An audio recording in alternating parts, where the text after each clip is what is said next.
yang siap memuji dan menyembah Tuhan, mari kita berdiri bersama-sama.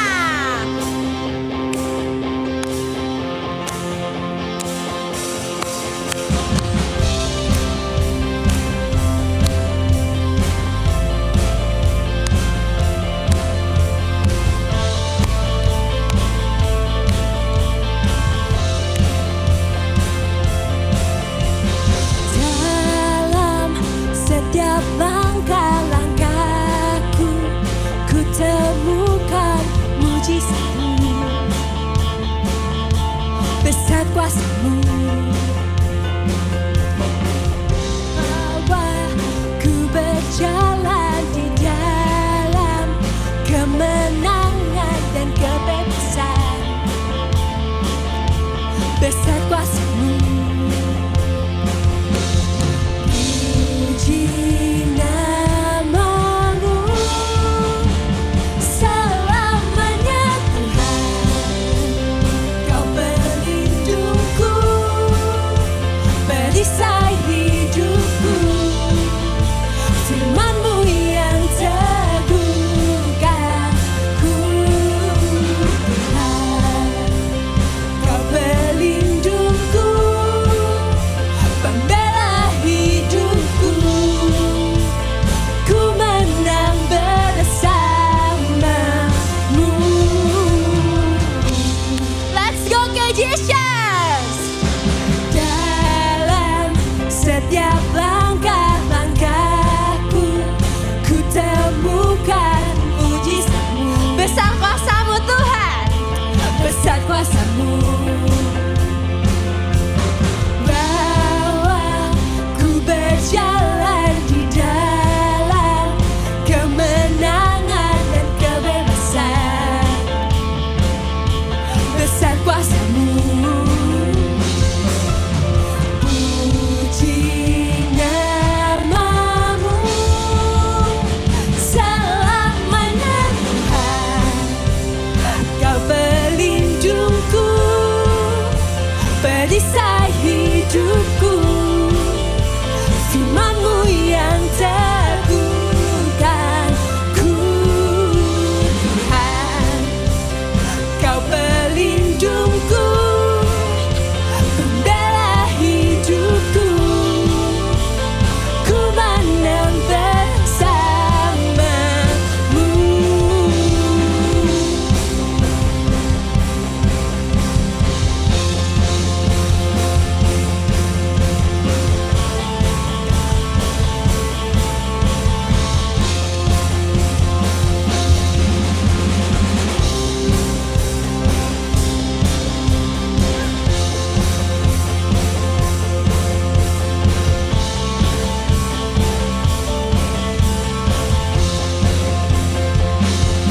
Kak, sama-sama Kejisians. Di nama-Mu selamanya Tuhan, Kau pelindungku. Dia apa? Perisai hidupku. Firman-Mu yang teguhkanku, Tuhan, Kau pelindungku, pembela hidup kami, bela hidupku.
You wake within me, wake within me. You're in my heart forever. You wake within me, wake within me.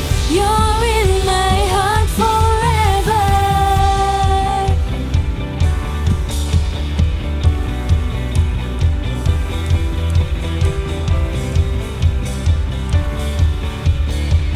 Sama-sama, in one voice. With fire in our eyes, our lives alight. Your love untamed, it's blazing now. The streets will glow forever bright. Your glory is breaking through the night. You will never fade away. Your love is here to stay by my side in my life, shining through me every day. You will never fade away. Your love is here to stay by my side in my life, shining through me every day.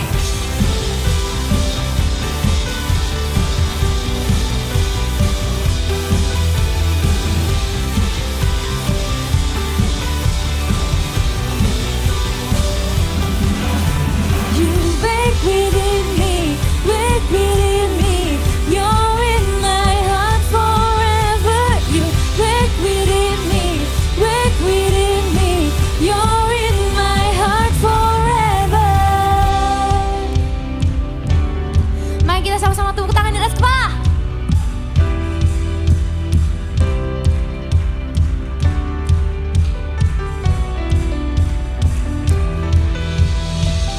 Forever, forever, forever in your love. Forever, forever, forever in your love. Forever, forever, forever in your love. Forever, forever, forever in your love. You will never fade away. Your love is here to stay by my side in my life, shining through me every day. You will never fade away. Your love is here to stay by my side in my life, shining through me every day.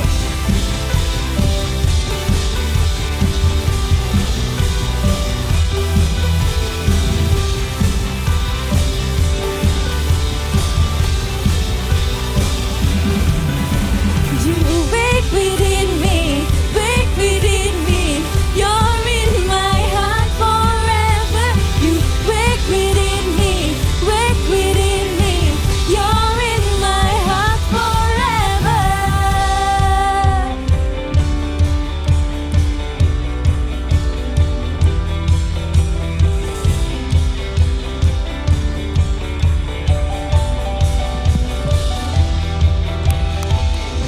Haleluya. Amin. Amin. Christians, aku percaya kita semua tahu begitu baiknya Tuhan kita kan. So dengan kondisi apapun kita datang sekarang, dengan latar belakang apapun kalian, let us prepare our heart. Pikiran kita mau satu hati, kita mau satu pikiran buat sembah Tuhan kita.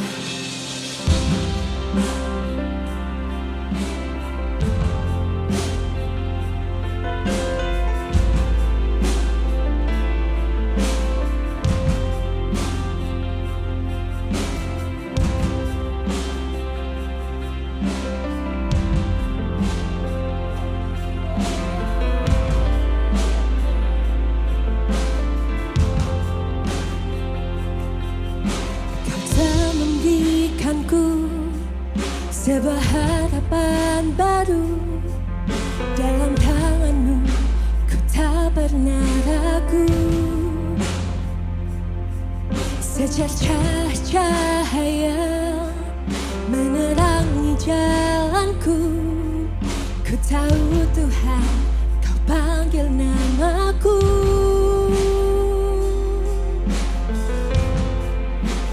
Kaulah alasanku hidup, kau beri kekuatan baru. Setiap nafasku ada dalam tanganmu.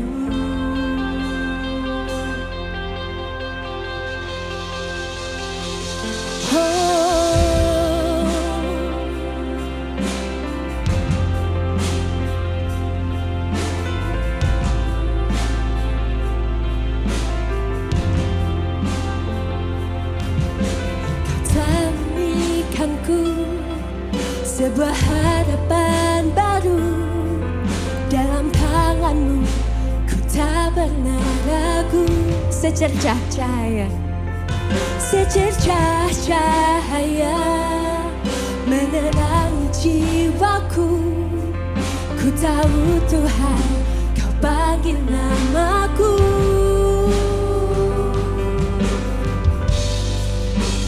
Kaulah alasanku hidup, Kau beri kekuatan baru. Masa depanku ada dalam tangan-Mu. Betapa besar Engkau Tuhan, betapa besar Kau Yesus. Tiada terukur kasih-Mu. Setiap nafasku ada dalam tangan-Mu.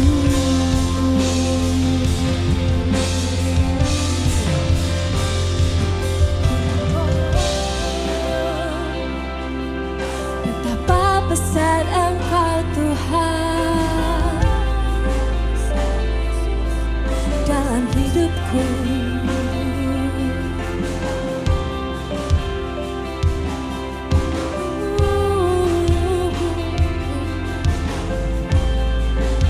Betapa besar Engkau Tuhan, penyelamatku, pemberiku hidup, alasanku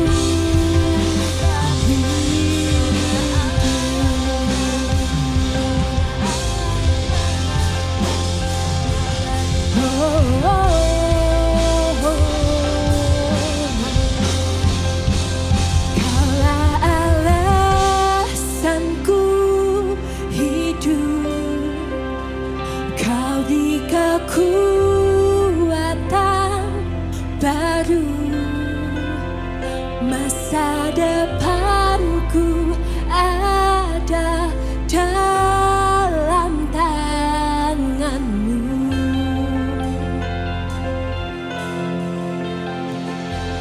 Betapa besar Kau Yesus, tiada terukur kasih-Mu. Setiap nafasku ada dalam tangan-Mu. Oh, Kaulah alasanku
see dead grave, I'll see Jesus. And from there to life, I will sing your praise.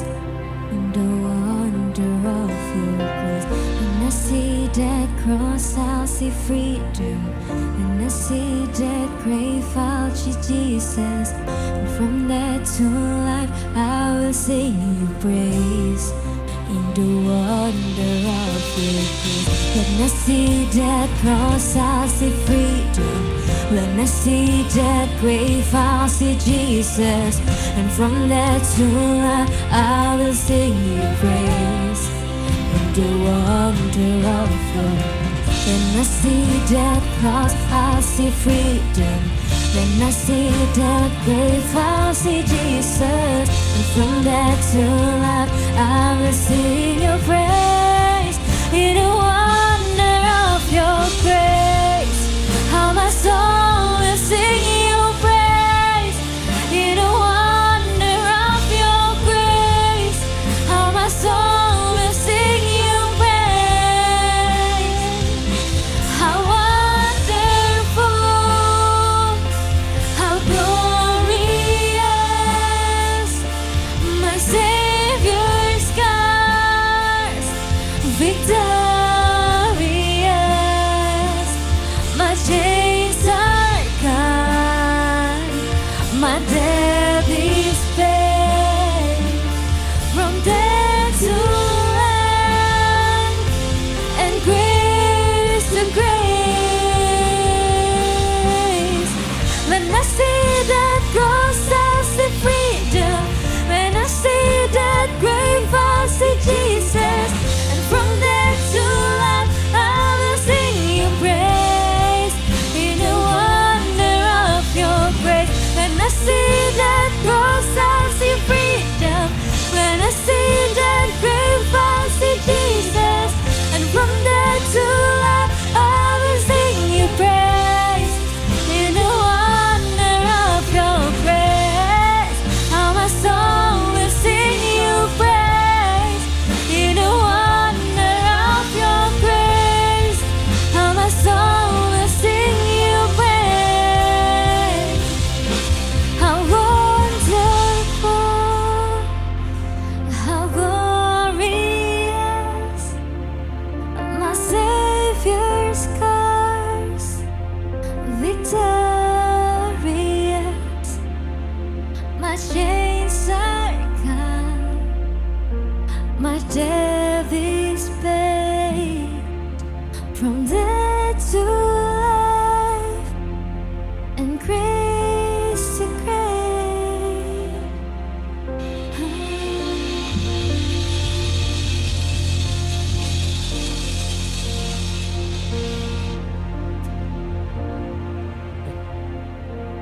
Terima kasih Tuhan. Ya, atas berkat-Mu, penyertaan-Mu, perlindungan-Mu yang gak pernah habis dalam hidup kami Tuhan. Kami sudah memuji, kami sudah menyembah nama-Mu ya Tuhan. Hanya Kau yang layak kami puji, hanya Kau yang layak kami sembah, hanya Kau yang layak terima semua pujian ini Tuhan. Kalau sebentar kami mau mendengarkan firman-Mu, siapkan hati kami Tuhan untuk mendengarkan firman-Mu. Buka hati kami ya Tuhan. Kiranya firman-Mu bisa menjadi rema bagi kehidupan kami. Dan sebentar kami juga akan memberikan persembahan. Kiranya berkati persembahan ini, layakkanlah persembahan ini ya Tuhan. Semoga berkenan di hadapan-Mu. Dalam Tuhan Yesus kami bersyukur. Haleluya. Amin. Kejisians boleh duduk. Shalom Kejisians. Shalom. Waduh, kurang semangat ini ya. Shalom Kejisians. Ya, sebentar lagi kita akan memberikan persembahan. Jadi seperti biasa persembahan akan dilakukan dengan dua cara. Yang pertama akan diedarkan amplop untuk persembahan. Yang kedua bisa melalui scan QR code. Jadi persembahan hari ini ada dua ya teman-teman. Persembahan biasa sama persembahan development. Kalau persembahan biasa nanti langsung masukin ke kantong. Sementara kalau yang development nanti kalian akan terima amplop. Nah nanti akan dibagikan apa itu ya. Kayak kotak buat naruh amplopnya. Ya. Kalau yang mau scan QR, yang mungkin mau cashless bisa langsung scan QR yang ada di depan ini. Oke? Ya, gimana Kejisins kabarnya minggu-minggu ini? Luar biasa. Kalau kalau minggu lalu kita sudah terberkati dari firman dari Koruben, ada yang masih ingat? Wah, rule number 1, ya kalau nggak salah ya. Itu sangat memberkati sekali ya, firman dari Koruben. Ya, yang sedikit yang aku dapat dari dari firman minggu lalu bahwa sebenarnya iman kita ini bukan dihitung atau dilihat dari seberapa seringnya kita ke gereja, seberapa seringnya kita pelayanan atau segalanya pokoknya kayak aku nih orang pelayanan terus. Nah, iman kita itu bukan dilihat dari situ, tapi bagaimana kita melihat kalau diri kita ini sebenarnya nggak mampu kalau tidak bersama dengan Tuhan. Jadi kayak kita mengerti hal itu dan kita juga memiliki hati yang haus dan rindu terus akan pertolongan akan Tuhan. Nah, dari situ kita juga bisa mendewasakan iman kita, teman-teman. Amin. Oke, sudah semua? Oh, kayaknya ada yang belum ya. Oke. Seperti biasa, buat ayat minggu ini kita ambil dari Lukas 8 ayat 40 sampai 56.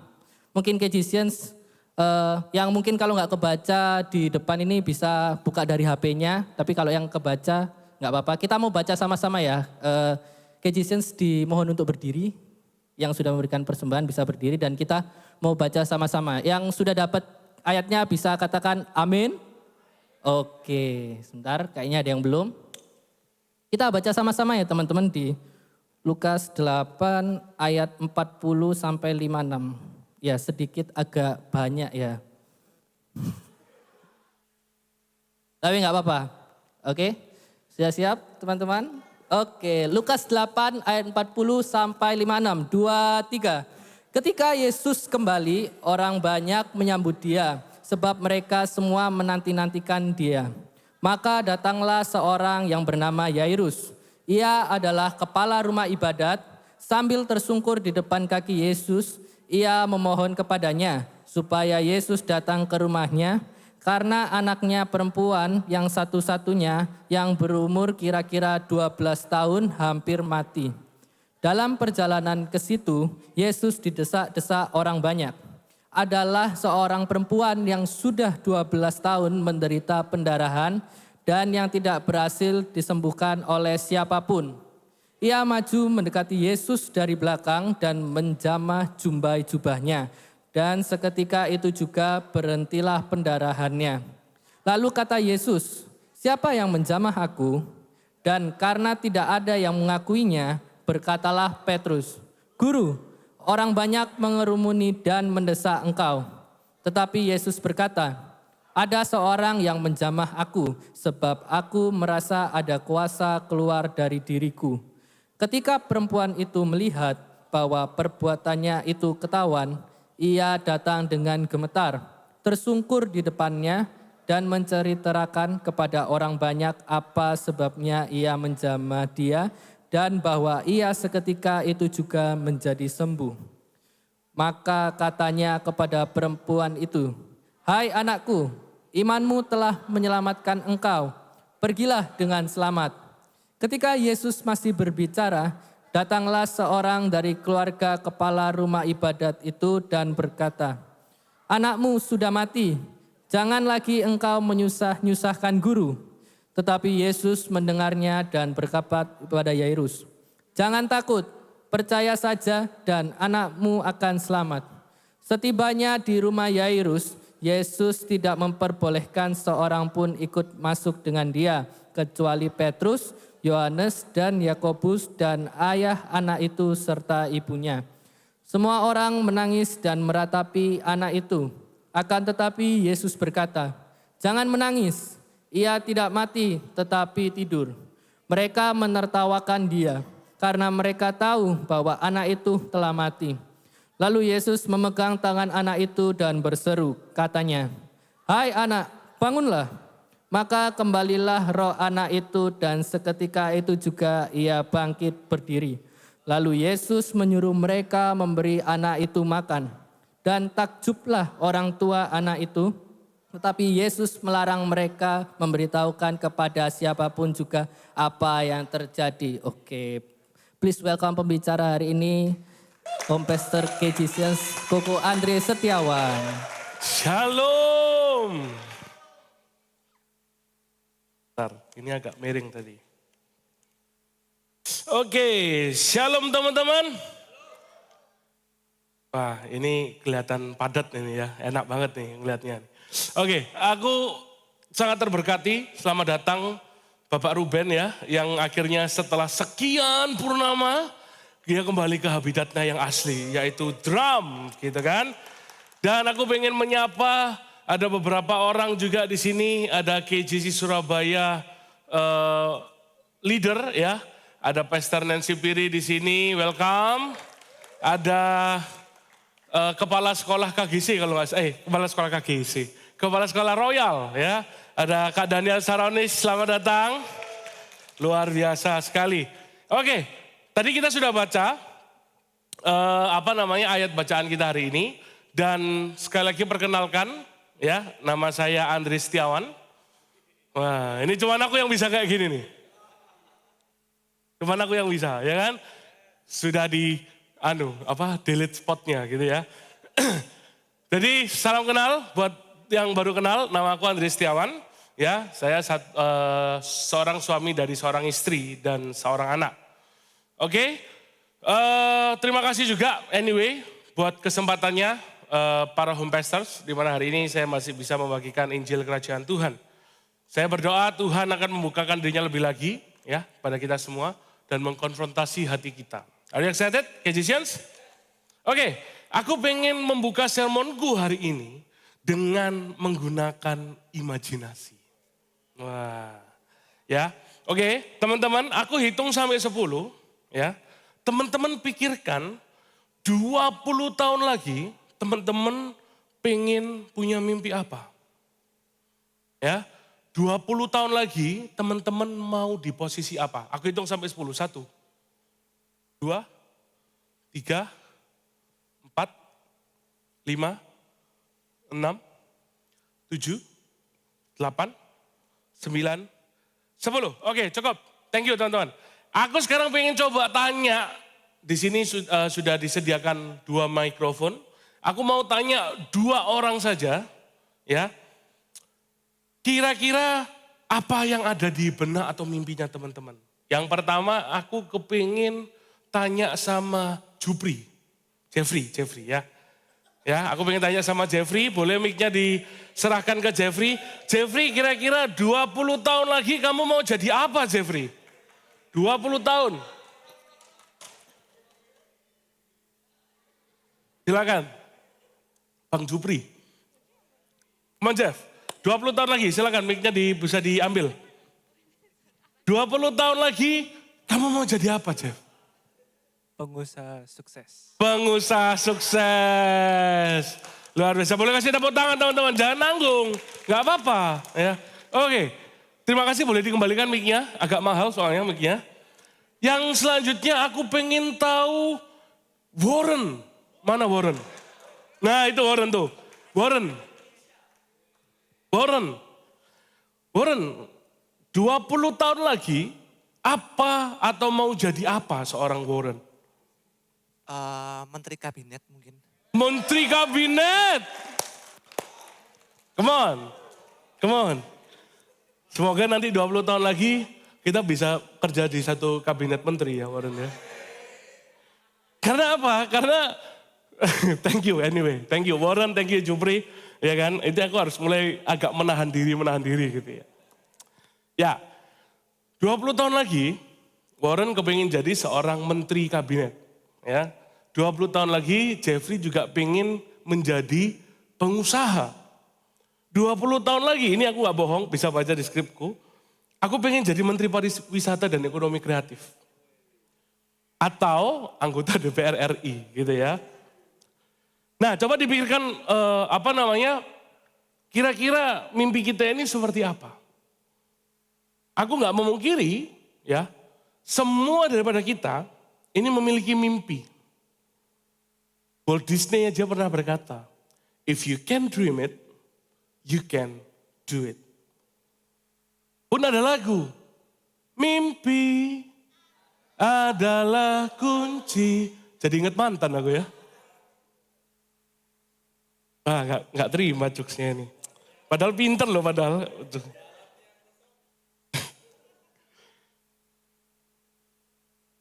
Pun sama, aku percaya bahwa Tuhan sudah memberikan kita juga sebuah panggilan dalam kehidupan kita. Misal nih kita lihat yang paling jelas ya, di sini ada Pastor Hizkia. Beliau punya panggilan as a full-time pastor. Ya kan? Dan dia menghidupi itu hari ini. Aku gak akan jalan lebih jauh untuk ini. Oke? Kenapa kok ketawa? Pun kita lihat Pastor Andrew. Pastor Andrew memiliki panggilan sebagai seorang pengusaha.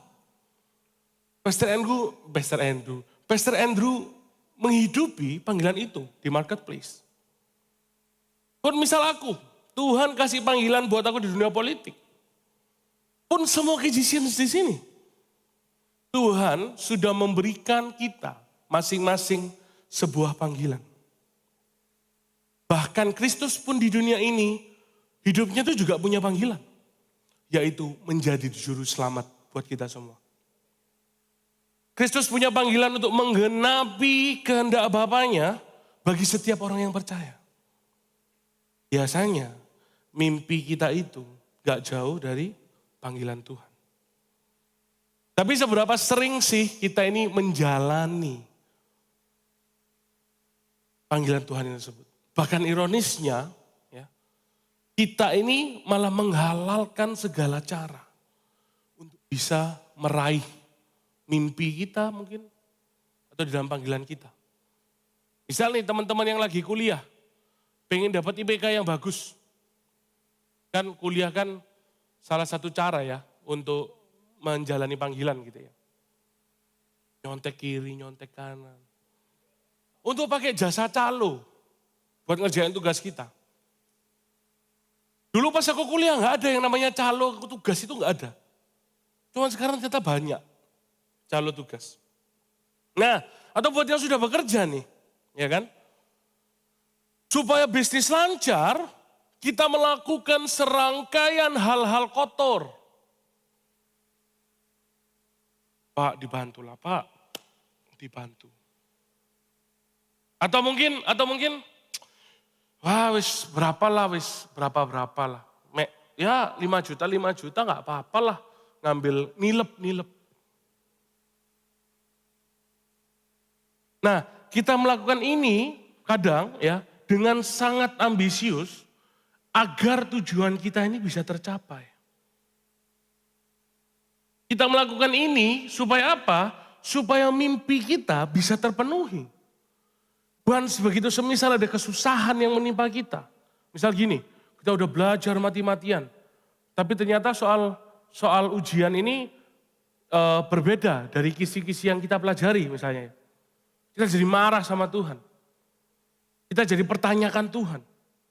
Kenapa kok gini ya Tuhan? Hanya Tuhan akan memuluskan setiap jalan kita. Itulah ayat-ayat firman. Katanya kalau Tuhan yang membuka pintu, tidak ada yang bisa menutup. Katanya kalau kita menggedor, maka Tuhan akan bukakan. Ketuklah, maka Tuhan akan membukakan. Pada akhirnya kita kecewa dengan Tuhan. Kita merasa Tuhan tidak adil. Kita merasa Tuhan tidak menepati janjinya buat setiap dari kita. Well, buat kalian yang merasa seperti ini, ada sebuah kabar baik buat kalian yang mau Tuhan nyatakan dalam kehidupan kalian. Di ayat bacaan kita tadi, ada sebuah cerita besar yang mungkin teman-teman sudah tahu. Cerita besar ini memunculkan ya typo Pak, otakku Pak, memunculkan ada dua tokoh. Satunya namanya Yairus, satunya namanya, nggak ada, perempuan yang pendarahan gitu aja. Nah, pada saat itu ceritanya, seorang Yesus, itu dia pelayanan di seberang kota Galilea. Seorang Yesus, dia kembali ke Galilea dari perjalanannya menuju ke suatu daerah namanya Gerasa.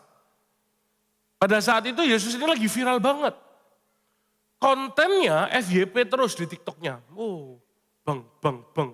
Ya, reelsnya di collab sama banyak pemuka agama misalnya gitu. Ya kan. Nah, karena Yesus viral, orang berbondong-bondong datang untuk melihat Yesus. Sini ada dua tokoh, yaitu ada Yairus yang dia adalah ketua sinagog. Ketua sinagog ini pemimpin organisasi dalam sebuah gereja. Tak kasih contoh dalam lingkungan kita aja ya. Di KGC ada 4 home pastors. Dari 4 ini salah satunya adalah lead pastor. Nah lead pastornya ini kita kan kohis. Nah kohis itu gambaran dari si Yairus ini. Yairus ini kohis. Oh yang lebih besar ya, supaya kemuliaannya nggak tercuri gitu kan. GBI Rock International Ministry punya seorang senior pastor, namanya Pastor Timotius Arifin Teja Sukmana. Di bawahnya ada struktur penatua harian. Ada Pastor Roni Daud Simeon, ada Pastor Frankie Utana, ada Pastor Daniel Yanuar. Nah, si Yairus ini siapa? Pak Arifin. Jadi bayangkan posisi Yairus ini sangat amat tinggi, teman-teman. Bayangkan betapa karismatiknya orang ini, Yairus. Ya. Dia punya posisi sangat tinggi, apalagi di Israel, ya. Presiden itu sama pemuka agama, ya. Bisa dibilang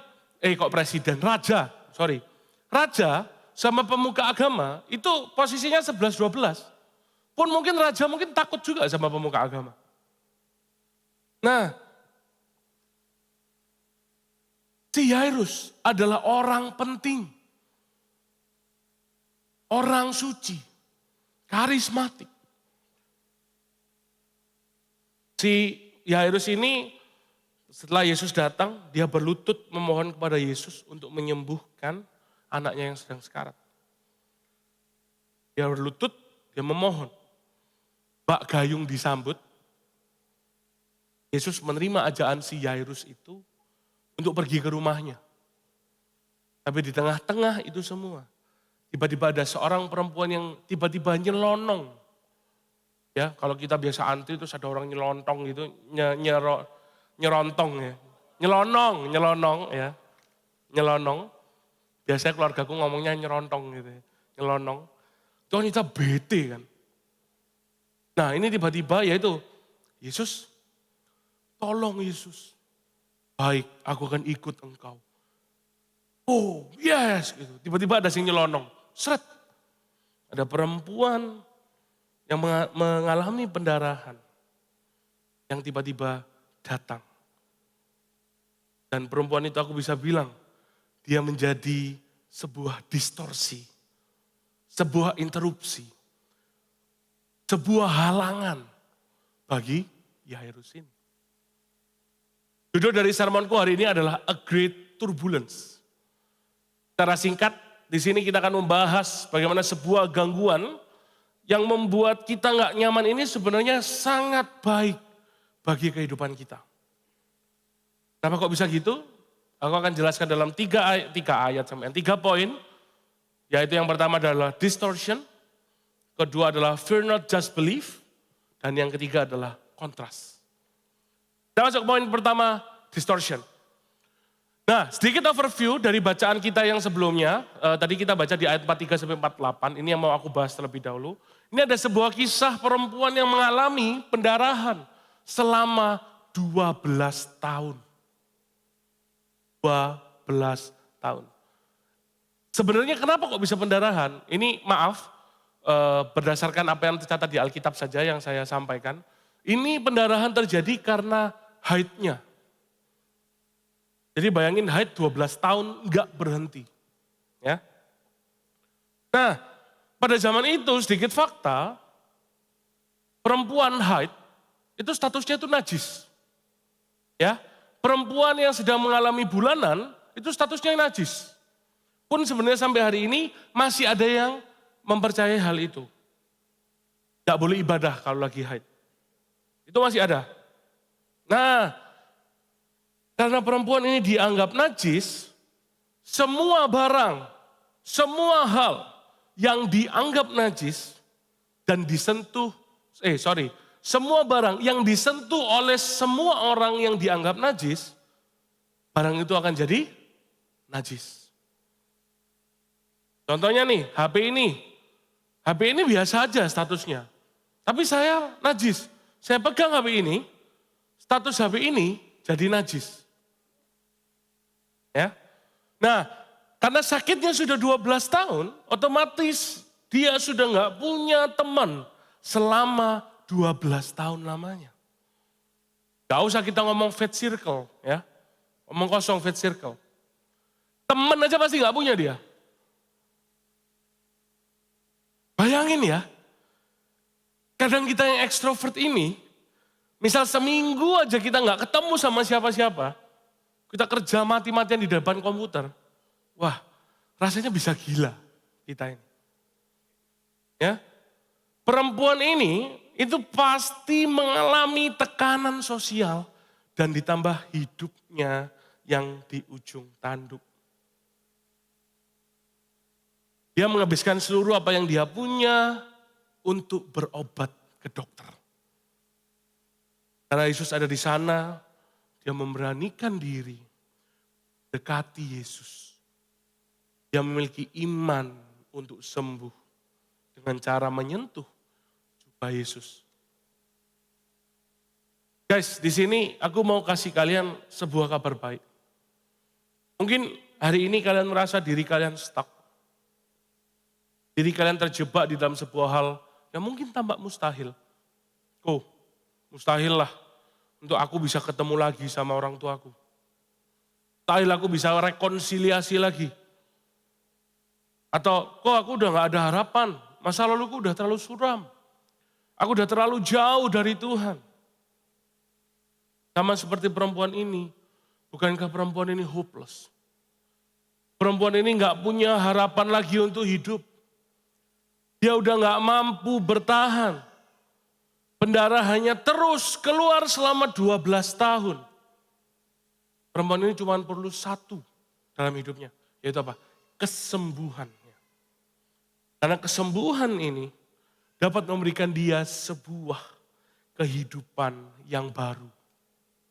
Guys, bukankah sebenarnya kita ini sakit secara rohani? Di sermon kapan hari yang dibawakan oleh Doni A2 beberapa minggu yang lalu dikatakan kita ini miskin rohani.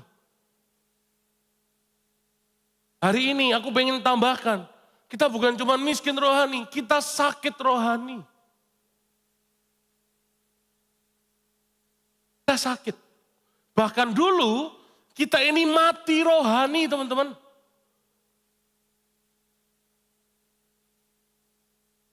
Kita gak punya kehidupan sebenarnya, guys. Kita gak punya kesembuhan.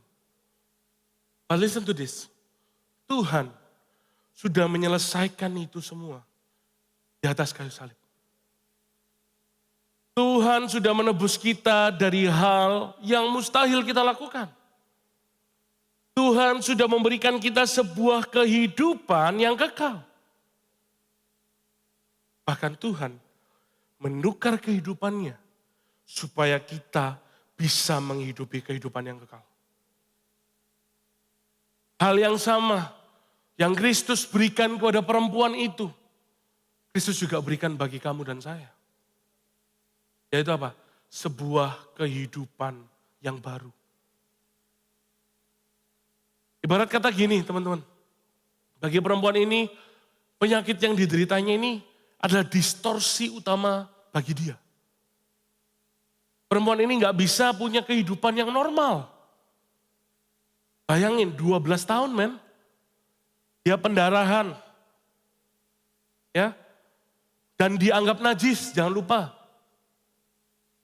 Kalau seandainya dia pendarahan pada saat umur 13 tahun saja, dia sudah menghabiskan masa SMP, masa SMA, masa kuliah, dan masa kerjanya. Itu udah half of quarter dalam kehidupan kita. Almost. Bayangin SMP. Siapa yang di sini SMP? SMP semua ya? Enggak dong, kamu udah gerang kamu itu. SMP, SMA, kuliah. Plus apa? Masa kerjanya. Hilang. Karena apa? Karena pendarahan. Gimana mau ngejar mimpi? Ngejar pendidikan aja nggak bisa. Gimana mau ngejar pasangan? Yang di sini sering galau-galau sama pasangan. Nih, lihat nih. Perempuan ini boro-boro ngomong pasangan. Pendidikan aja dia nggak bisa. Hidupnya menjadi sampah. Hidupnya menjadi nggak berguna. Kan tetapi setelah ia mendengar bahwa Kristus kembali ke Galilea, dia seolah melihat apa? Sebuah harapan. Dan yang paling penting melalui distorsi ini, dia dapat melihat Kristus. Dia dapat melihat pribadi Kristus. Bahkan dia dapat menerima kesembuhan dari Kristus. Dia menerima kehidupan yang baru sebagai orang yang sembuh. Guys, siapa yang dari kita seringkali mendapatkan sebuah distorsi kehidupan?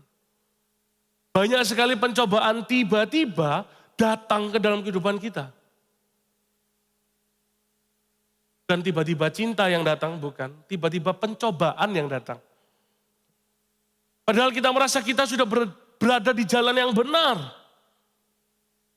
Kita udah ke gereja setiap hari. Perpuluhanku besar kok Andre. Tapi kenapa cobaan tetap datang? Atau mungkin dalam menuju mimpi dan cita-cita kita berhadapan dengan tantangan-tantangan. Guys, let me tell you. Distorsi kita, pencobaan kita, itulah yang membawa kita melihat keindahan Kristus. Bukankah Paulus pun mengatakan di dalam kelemahan kita, kuasa Tuhan sempurna. Bukankah sebenarnya musuh terbesar kita adalah kekuatan kita? Karena dengan kekuatan kita, kita tidak akan bersandar dalam kekuatan Allah. Aku kutip dari salah satu sermon Pastor Yosya Yusuf yang aku terjemahkan ke bahasa Indonesia. Dia berkata begini, Tuhan tidak menginginkan seorang Kristen yang kuat, tapi Tuhan menginginkan seorang Kristen yang lemah dan mengetahui dia punya Allah yang kuat. Ini yang harus menjadi landasan atau pola berpikir kita, teman-teman. Nah, di ayat bacaan kita tadi, paradoksnya adalah, kita akan lihat tuh, bagaimana pendarahan ini menjadi distorsi bagi perempuan itu. Sebenarnya pun, perempuan ini juga menjadi sebuah distorsi bagi siapa? Yairus. Siapa Yairus? Bukan Koiskia, bukan. Yairus adalah ketua sinagog. Ya, dan that's why kita akan masuk ke poin kedua. Fear not, just believe. Just drink it. Gitu. Oke. Guys, aku ini seorang bapak ya kan. Di sini anakku 2. Dan dari ini aku akan memberikan sedikit kabar baik dari kami. Ya. Tapi ya sebenarnya yang belum tentu juga kabar baik buat kalian ya. Tapi saya nggak peduli gitu ya. Tapi aku akan gender reveal hari ini. Ya, spesial nih, aku belum gender reveal di tempat lain. Keluargaku sudah sih, tapi. Jadi sudah official, aku dikaruniai 2 orang putri. Ya. Ini sebuah kebanggaan, kebahagiaan juga buat aku. Karena aku dikelilingi oleh 3 bidadari-bidadari cantik. Pun sebenarnya ini bisa jadi distorsiku. Kenapa? Bayangin, ada 3 perempuan di dalam satu rumah. Pusing gak tuh? Ya? Coba saya mau tanya mamanya Audrey, Tante, Om pernah ngomel gak Tante? Bercanda Tante. Bercanda ya, I love you guys, gitu kan. Kita belum tahu mau dikasih nama siapa anakku. Belum tahu. Bolehlah kalau misalnya ada rekomendasi nama perempuan, ya bisa dikabarin aku lah ya kan. Tapi nggak ada giveaway-nya guys ya. Kalian itu kalau lihat aku lihatnya giveaway, aku bingung. Masa kemarin, siapa ya, kok wis gak salah. Oleh karena giveaway ini males melok bes. Masa ngono. Tanda ya. Oke, sebagai seorang bapak, aku sangat mencintai kedua anakku. Walaupun satunya masih di dalam perut, tapi aku ya sayang banget sama anakku gitu kan. Jujur aku hampir, kalau sama Kayla, aku ini hampir jarang sekali menolak permintaan Kayla. Kecuali main gadget, makan manis, dan hal-hal berbahaya. Dia minta mainan sama aku, dia pilih A, dia dapat A. Dia minta apa sama aku, pokoknya enggak 3 ini. Kalau sama mamanya enggak gitu ya. Soalnya mamanya yang ngatur uang gitu kan, nyimpan. Aku kan, Bem, tolong Bem, bayaran. Nah, aku cuma menolak 3 itu toh. Alasan aku menolak itu karena cuma 1. Karena aku sangat senang sekali melihat pancaran bahagia dari mukanya Kayla. Aku happy banget. Lihat ya anakku yuk, betapa lucunya. Nah, lucunya itu 10 kali lipat lebih lucu kalau dia happy. Kalau dia happy itu lucu banget.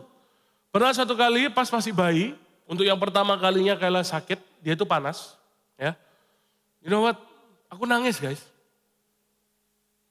Karena apa? Karena di saat badannya yang gak enak, karena sakit, dia itu masih bisa senyum. Bisa menghibur. Masih bisa menghibur.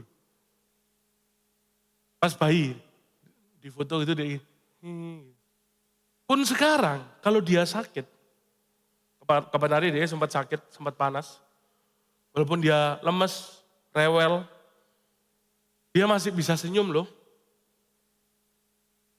Supaya aku gak sedih. Dia tuh selalu tanya, Dedi sedih ta? Dedi sedih? Terus kami ini sebuah ada inside joke antara Dedi daughter gitu ya. Kita tuh selalu kayak gini. Gitu. Nah, dia melakukan itu di saat dia sakit. Dia lemes.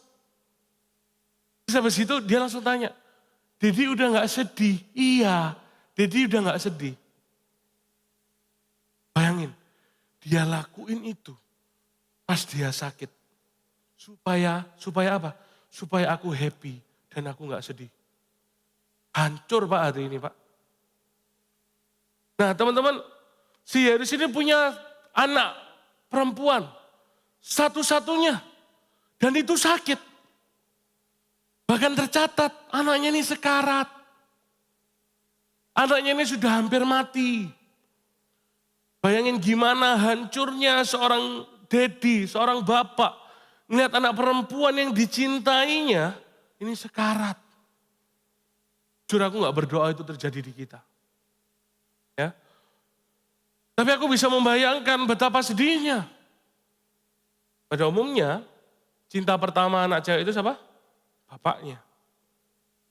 Nah, si Yairus ini ketika Yesus datang, dia itu tidak memperhatikan statusnya.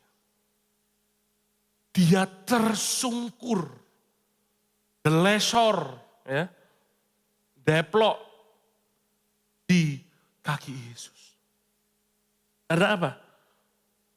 Karena ada sebuah hal, sebuah kepentingan yang mau disampaikan sama Yesus.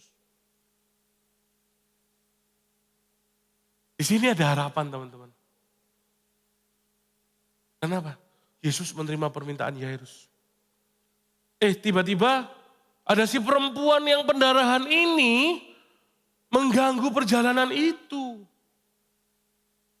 Perempuan ini menjadi distorsi terbesar dari Yairus.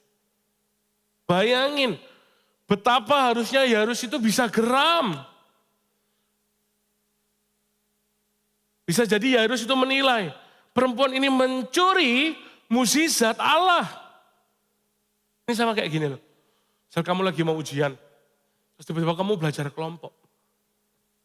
Terus kalau belajar kelompok itu kan motivasinya satu, supaya apa? Nilainya bagus. Betul ya? Siapa yang pernah belajar kelompok di sini? Angkat tangan. Pernah ya? Kois berapa puluh tahun yang lalu ya? Tapi bayangin, pas belajar kelompok, teman satu kelompokmu itu dapat soal, jawaban. Soal pertanyaan, kalau jawaban kan bukan soal ya, kunci itu. Soal. Dan dia gak ngasih tahu kamu. Bete gak kamu? Bete. Sama kayak ini, aku punya smartwatch. Dipecahin Kayla. Dibanting, tor gitu. Mau minta ganti rugi sama siapa coba? Gak bisa. Padahal gantinya itu sama kayak beli yang baru. Akhirnya sampai sekarang di mobil gak tak ganti. Mahal. Nah tapi teman-teman, bayangin seorang Yairus. Anaknya ini lagi sakit, lagi sekarat. Si satu ini datang. Bete kan? Bete, marah kan? Nah bayangin, yang lebih parah, anak Yairus ini itu di penghujung hidup dan matinya.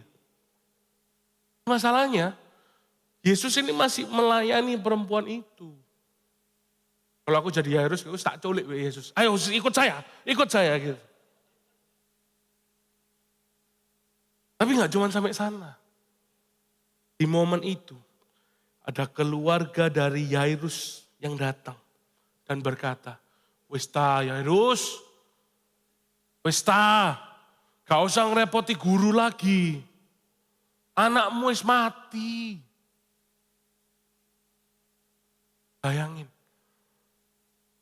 Bayangin. Menurut kalian apa respons yang keluar? Marah? Pasti. Geram banget. Sedih? Pasti. Nelongso. Aku sangat mengerti apa yang dirasakan oleh Yairus. Come on. Aku yakin ya rasanya itu napuk banget gitu. Kayak kesambar petir di siang bolong. Nah kalau sama kita, biasanya yang keluar kayak gini. Tuh kan, gara-gara kamu sih. Bener gak? Tuh kan, anakku mati. Tapi luar biasanya, di momen yang seperti itu, tuh Yairus pasti terpuruk kan. Yesus berkata begini, jangan takut, percaya saja. Tak ulangi, jangan takut, percaya saja. Di sini menarik teman-teman. Melalui statement ini, ada dua kesimpulan yang aku bisa tarik. Pertama, Yesus sedang menegaskan bahwa dia tahu apa yang dirasakan Yairus pada saat itu. Yaitu apa? Ketakutan. Yesus tahu. Gak perlu diomong, aku takut Tuhan. Ngerti bro. Tuhan tahu. Dan yang kedua, kesimpulan kedua, Yesus menuntut Yairus untuk percaya. Dituntut itu gak enak guys. Dituntut itu gak enak. Maksudnya apa dituntut? Aku dituntut untuk menjadi seorang ayah yang selalu ada di rumah. Wah susah gak makan lah gitu kan. Dituntut itu susah. Tapi apa? Yesus menuntut Yairus untuk percaya saja. Ini itu adalah momen tersulit dalam kehidupan kita sebagai manusia. Pun sebenarnya ini juga adalah berlaku yang dimana aku ini masih struggle di sini. Masih jatuh bangun. Bagaimana bisa kita ini melihat suatu kondisi yang mustahil, tapi kita dituntut untuk hanya percaya. Gak mungkin ini, mati loh guys anaknya. Tapi kita dituntut untuk percaya, ya harus dituntut untuk percaya. Sama kayak kita melihat sesuatu hal yang janggal, misalnya aku pengen jadi Kapolri. Gak bisa bro, gak bisa. Tapi apa? Percaya saja. Susah. Nah, kabar baiknya permasalahan ini ada jawabannya teman-teman. Jawaban dari pernyataan ini adalah fokuskan dirimu untuk hanya mendengarkan firman Tuhan. Pun sama, Alkitab mencatat bahwa Yairus mendengarkan firman yang hidup itu. Ya kan? Alkitab mencatat apa? Yairus mendengarkan perkataan Allah. Buktinya apa? Dia tetap jalan loh. Ini, baca nih. Ketibanya di rumah Yairus. Kalau dia nggak percaya, dia nggak akan ikut jalan ke rumahnya. Dia akan meninggalkan Yesus. Benar? Tapi yang Yairus lakukan apa? Dia percaya. Bukankah Yairus tetap melangkah pergi bersama Yesus? Dan aku ingin mengutip sebuah quote bagus dari Pastor Hizkia. Mengatakan demikian. Dengan dengar dan mendengarkan, itu adalah sebuah hal yang berbeda.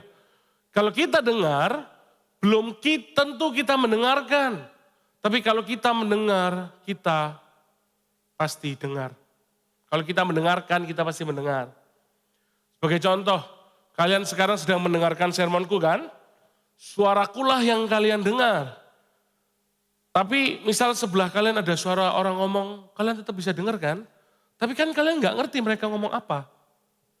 Kalian nggak ngerti, kenapa? Karena kalian mendengarkan aku. Kalian mendengarkan sermonku. Kalian mendengarkan Injil Tuhan.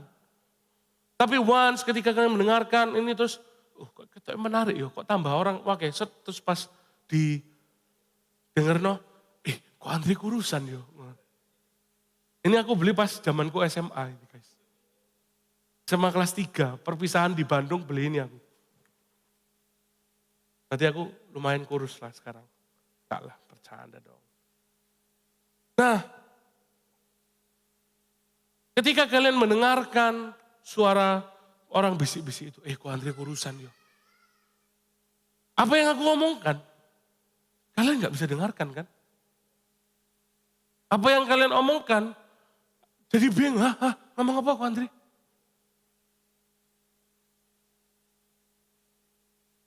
Tapi gini teman-teman, yang bisa aku sampaikan.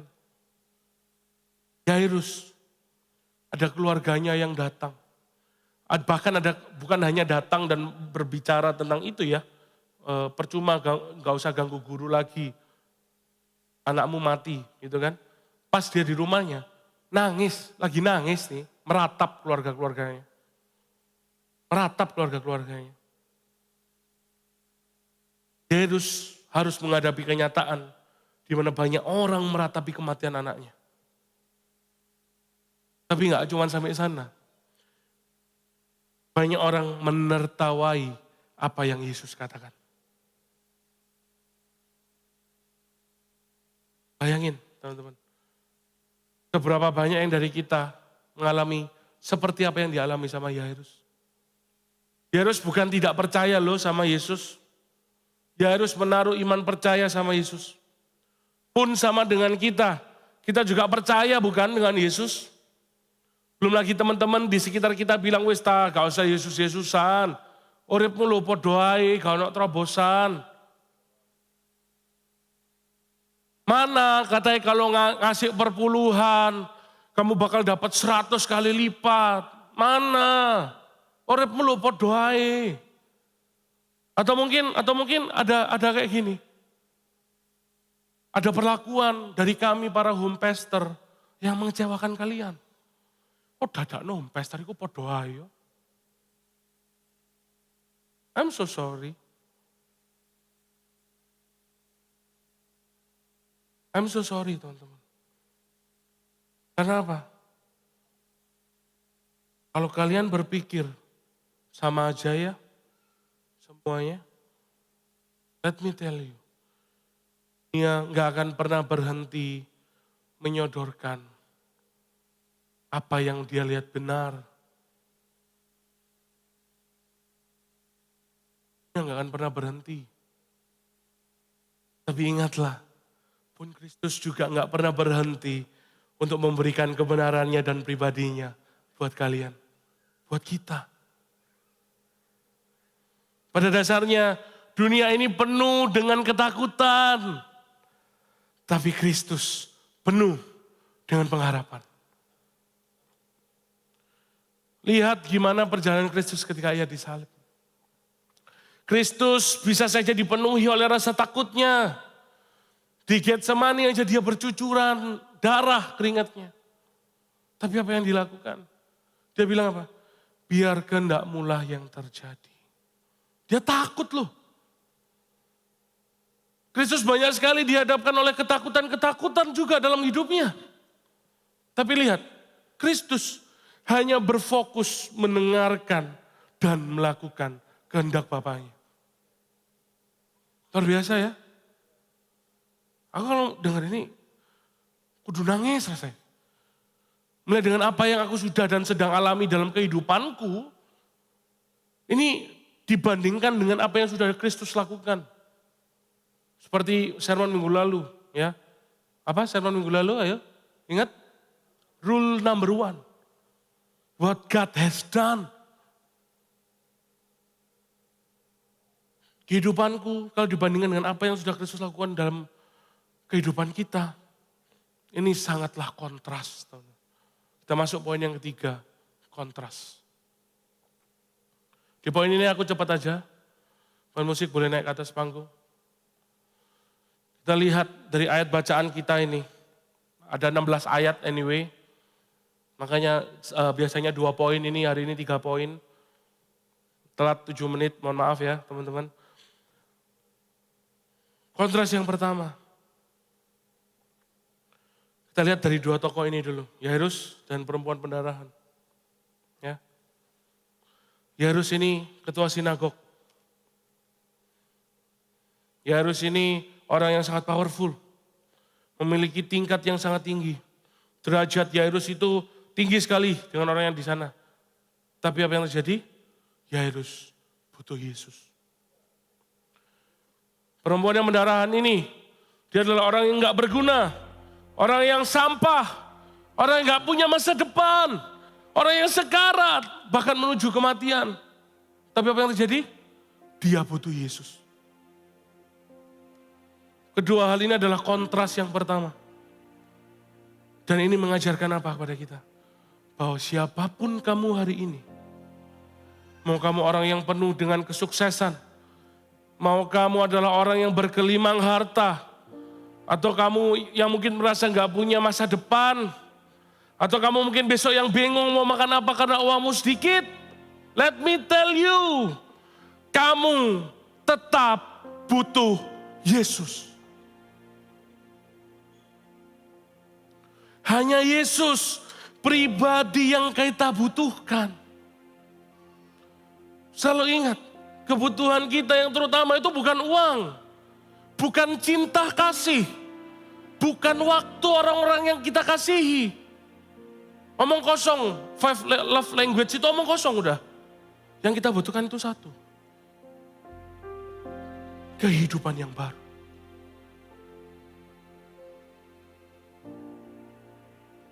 Kehidupan yang baru. Yesus tidak memandang apa yang kamu punya di dunia ini. Yesus hanya memandang apa? Imanmu dan kepercayaanmu terhadap Dia. Hatimu terhadap Dia. Dan kabar baiknya, karya keselamatan Kristus tidak memandang siapa kamu. Mau kamu tajir, pinter, ganteng, atau kamu mau miskin, bodoh, jelek, pun Yesus tebus dosa kamu. keselamatan kita tidak dipengaruhi oleh background kita. Tapi keselamatan kita dipengaruhi oleh background Yesus. Dialah anak Allah yang hidup. Kontras yang kedua. Seperti yang aku katakan sebelumnya, perempuan pendarahan ini najis. Apapun yang disentuh najis. Dirinya najis, tidak ada yang mau berteman sama orang najis.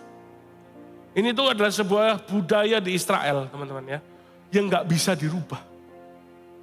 Dan ini dasarnya ya hukum Taurat. Kalau di zaman dulu, najis, ketemu suci, akan jadi najis. Ini suci ya, air suci. Wow, didoai bahasa roh, la gitu ya. Suci nih. Tapi aku najis, minum air ini. Air ini jadi najis.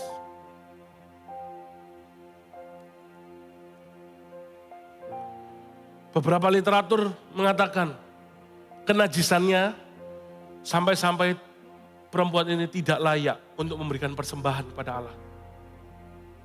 Oh, ini mentok nih najisnya. Tapi once dia sentuh jubahnya Yesus. Dan Yesus notice tuh, ya kan? Perempuan itu ketahuan dan dia datang meminta ampun sama Tuhan, sama Yesus. Dan tahu apa yang Yesus katakan? Pergi kau najis, gitu? Enggak. Dia bilang apa? Hai anakku, imanmu telah menyelamatkan. Hai anakku, dia najis loh guys. Gak ada orang yang mau berteman. Langsung diadopsi sama Yesus. Hai anakku. Kenajisan perempuan ini tidak mengubahkan kekudusan Yesus. Pun sama seperti anak Yairus di Israel. Mayat pun ini juga adalah sebuah hal yang najis. Mayat ya, itu najis. Gak bisa kita sentuh mayat, terus kita masuk ke ruang Maha Kudus. Wow, mati kamu langsung ya. Mati kamu. Tapi apa yang dilakukan Yesus? Dia menyentuh tangan mayat itu. Disentuh. Dan berkata, hai anak, bangunlah. Kita lihat dari kedua hal ini. Ketika rumus najis ketemu suci biasanya jadi najis. Tetapi apa? Yesus menyentuh kenajisan itu dan membuatnya menjadi sebuah kehidupan. Guys, listen. Benar-benar dengar ini. Bukankah ini yang dilakukan Yesus di kayu salib? Dia menukar kesuciannya dengan kenajisan kita. Agar kita yang najis ini dapat menghidupi kesuciannya. Kita disucikan oleh darah anak domba yang sempurna. Allah yang hidup. Di sini Yesus membuktikan keilahiannya. Guys, dari semuanya ini, a great turbulence bisa diartikan ke bahasa Indonesia sebagai guncangan yang hebat. Akan tetapi, a great turbulence is revealing Christ.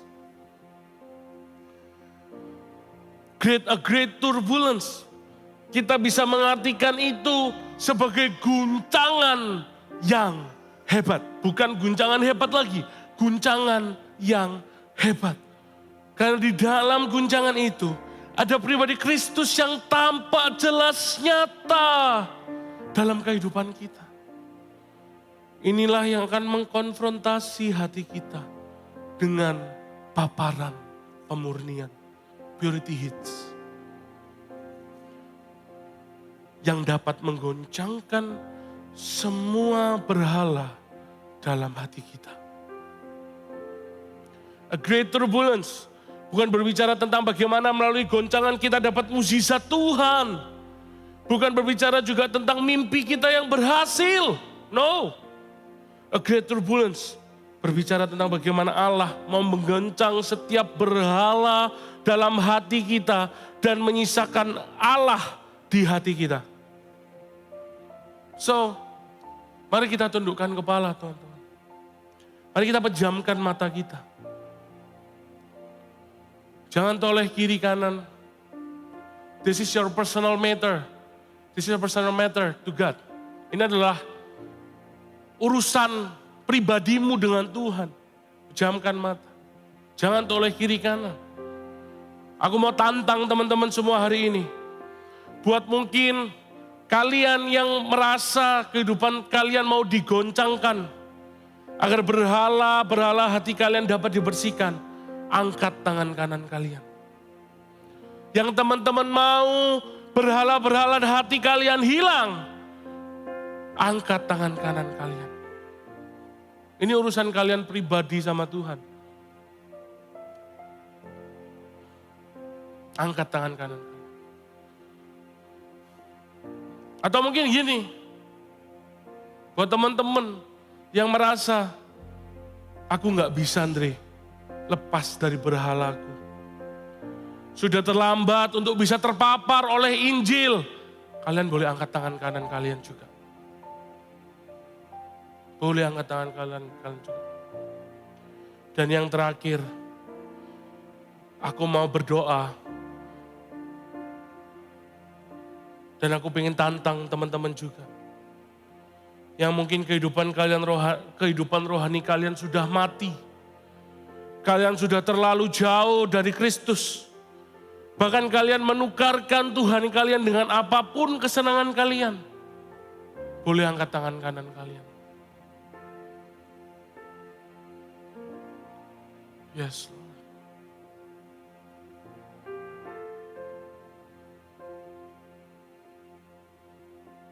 Yes. Take moment Tuhan. Take moment. Ambil waktu kalian. Sampaikan apapun yang ingin kalian sampaikan ke Tuhan. Sampaikan pertobatan kalian ke Tuhan. Take your time. Yes, Lord. Terima kasih Tuhan. Kau setia Tuhan. Buat kalian yang merasa pengen berubah. Yang Tuhan mengkonfrontasi hati kalian. Boleh bangkit berdiri. Yang kalian merasa, Tuhan, aku mau kau goncangkan. Boleh bangkit berdiri. Aku mau doain buat kalian. Sing haleluya.